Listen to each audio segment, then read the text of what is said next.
में कुछ सिखों ने हिंदुओं को कुचलने का अभियान चलाया था। बाद में एक सूझबूझ संपन्न सिख ने कहा, पंजाब में सिख बहुमत में है, लेकिन पूरे देश में सिख फैले हुए हैं, सब जगह तो बहुमत में नहीं है, वे सुरक्षित नहीं रहेंगे। इसलिए पंजाब में हिंदुओं के प्रति सिखों का जो रवैया है उचित नहीं है। दूसरी बात है कि गोविंद सिंह जी ने हिंदू और हिंदुत्व की रक्षा के लिए ही सिखों को उद्भाषित किया था। सिखों की उद्भावना के पीछे जो मूल धारणा थी उसको ध्यान में रखने की आवश्यकता है।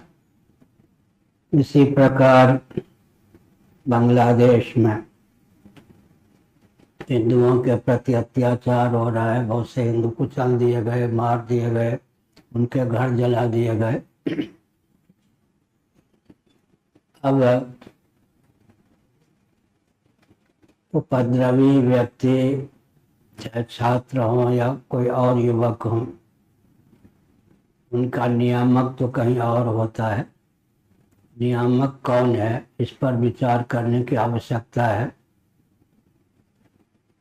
अगर हिंदुओं का धैर्य टूट गया तब तो मुस्लिम तंत्र के लिए बहुत घातक सिद्ध होगा। इसलिए जहाँ से भी बांग्लादेश में नेतृत्व प्राप्त है, उस नेतृत्व को विचार करना चाहिए कि अपनी वो अदूरदर्शिता को निरस्त करें। अन्यथा वहाँ का जो शासन तंत्र है, यदि उसी ने शासन हथियाने के लिए यह षड्यंत्र किया तो उसे भी समझना चाहिए कि दुनिया बुद्धू व्यक्तियों का समूह नहीं है। उसकी कूटनीति को लोग जानते हैं। पहले मारपीट करवाई, प्रधानमंत्री बन के बैठ गए। तो अदूरदर्शिता का परिचय दें। सबके पूर्वज सनातनी वैदिक और हिंदू ही थे। हिंदू सुरक्षित रहेंगे तो मुस्लिम, क्रिश्चियन, कम्युनिस्ट भी सुरक्षित रहेंगे।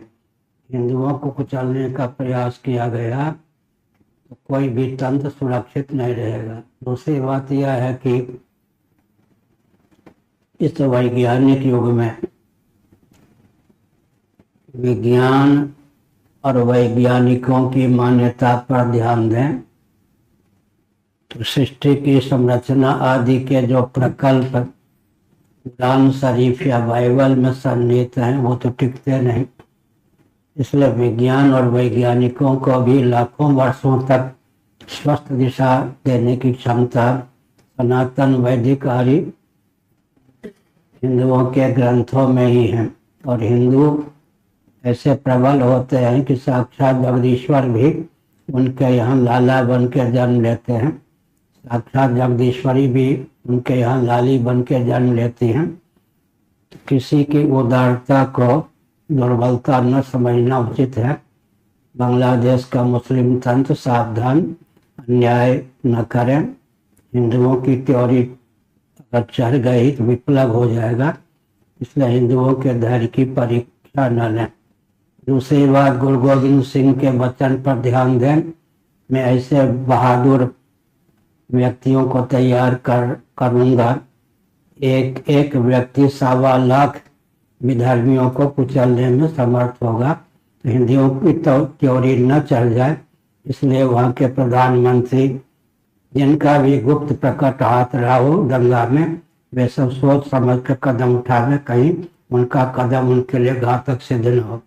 मैं तो बहुत पहले से कह रहा हूँ, मैंने चुने वर्षों में बांग्लादेश भारत ही होगा, पाकिस्तान भारत ही होगा, बर्मा भी भारत ही होगा। जो जो क्षेत्र भारत से पृथक हुए सबकी हालत खराब। इसलिए हम उदाहरण देते हैं, कोई विशाल वट का वृक्ष है, उससे एक शाखा टूट जाए विशाल वट तो जीवित रहता है लेकिन उसकी शोभा कुछ क्षीण हो जाती है, लेकिन जो शाखा टूट जाती है वो तो नष्ट ही हो जाती है। इसलिए बुद्धिमत्ता का परिचय दें। मुस्लिम तंत्र को संचालित करने वाला अमेरिका का तंत्र हो या कहीं का भी तंत्र हो, जो गुप्त रीति से नेतृत्व प्रदान कर रहा है, उसको सावधान होकर और यह भी समझना चाहिए कि कहाँ से सा है, कहाँ से सहभागिता है, कहाँ से नेतृत्व प्राप्त है। बांग्लादेश के हिंदुओं मुसलमानों को, हिंदुओं को कुचलने की भावना उन धरने वाला कौन तंत्र है, उसको भी निशाने पर फिर हम लोग लेंगे। हम दंगा फैलाने वाले नहीं हैं, लेकिन हमारी थ्योरी चल जाती है तो विश्व में कोई शक्ति नहीं कि उसको शांत कर सके, फिर आर पार का काम होता ही है। नारे।